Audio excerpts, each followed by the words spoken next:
നമസ്കാരം. രാജ്യം കണ്ട ഏറ്റവും മികച്ച വിദ്യാർത്ഥി നേതാക്കളിൽ ഒരാൾ സഖാവ് PM ആർഷോ. SFIയുടെ സംസ്ഥാന സെക്രട്ടറിയാണ് ഈ മഹാനുഭാവൻ.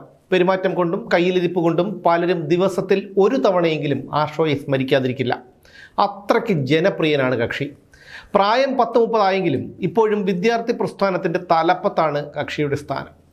2 വധശ്രമം ഉൾപ്പെടെ 42ഓളം കേസുകളിലെ പ്രതി എന്ന സവിശേഷതയും ഇദ്ദേഹത്തിനുണ്ട്. ആർഷോയെക്കുറിച്ച് ഇപ്പോൾ പറഞ്ഞതിന് ഒരു കാരണമുണ്ട്. 2016 ഉന്നത വിദ്യാഭ്യാസ കൗൺസിൽ വൈസ് ചെയർമാനായിരിക്കുമ്പോൾ TP ശ്രീനിവാസനെ ഒരു SFI ഗുണ്ട മുഖത്തടിച്ചിരുന്നു.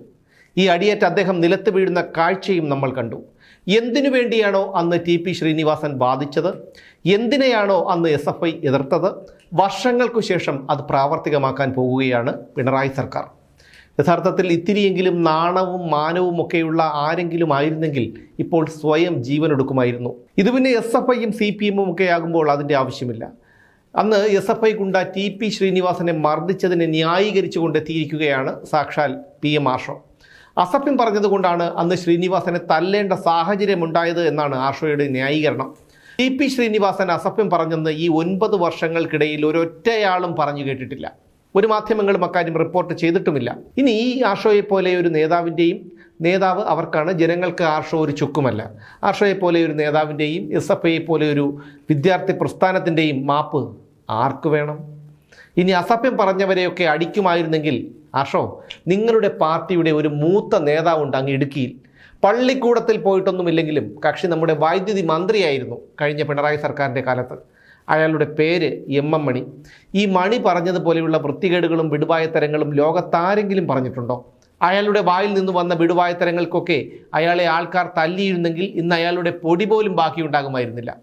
CPM നേതാക്കളുടെ കാര്യം എടുത്തു നോക്ക്. മര്യാദയോടും സൗമ്യതയോടും കൂടി മറ്റുള്ളവരോട് പെരുമാറാൻ കഴിയുന്ന എത്ര പേരുണ്ട് അക്കൂട്ടത്തിൽ? കടകംപള്ളിയെയും VK പ്രശാന്തിനെയും പോലെയുള്ള വിരലിൽ എണ്ണാവുന്ന 4-5 പേർ അല്ലേ?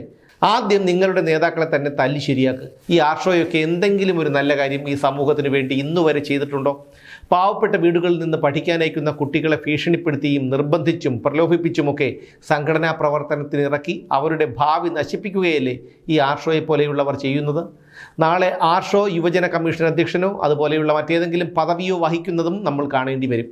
അത്രയ്ക്ക് ഗത്യന്തരമില്ലാത്ത ഒരു ഭരണത്തിൻ്റെ കീഴിലാണ് നമ്മളിപ്പോൾ ജീവിക്കുന്നത്. എന്തായാലും ഈ പറയുന്നതിനും ചെയ്യുന്നതിനുമൊക്കെ തിരിച്ചടി കിട്ടുന്ന ഒരു കാലം വരും. അതിനി ഒരുപാട് കാലമൊന്നും കാത്തിരിക്കേണ്ട കാര്യവുമില്ല. ഓരോ ജീവിതവും ഓരോ കഥകളാണ്, വേറിട്ട കഥകളുടെ ഒരു കൂട്ടായ്മ. വേണമെങ്കിൽ നമുക്കതിനെ ഒരു നോവലെന്ന് പേരിടാം. അതുപോലൊരു നോവലല്ലേ നിങ്ങളുടെ ജീവിതവും? എന്താ, ശരിയല്ലേ? നിങ്ങളുടെ അനുഭവങ്ങൾ, കഥകൾ എന്തുമായിക്കൊള്ളട്ടെ, അത് കേൾക്കാൻ DNA ന്യൂസിലൂടെ ഞാൻ എത്തുന്നു. കഥ പോലൊരു ജീവിതം, അതിനായി ഞാൻ നിങ്ങൾക്ക് വേണ്ടി കാത്തിരിക്കുന്നു. നമുക്ക് ഒന്നിച്ച് കാണാം, കുറേ കാര്യങ്ങൾ സംസാരിക്കാം, വേദനകൾ പങ്കിടാം. നിങ്ങളുടെ വിഷയങ്ങൾ, അനുഭവങ്ങൾ അത് ഞങ്ങളെ അറിയിക്കേണ്ട വിലാസം താഴെ കൊടുക്കുന്നു.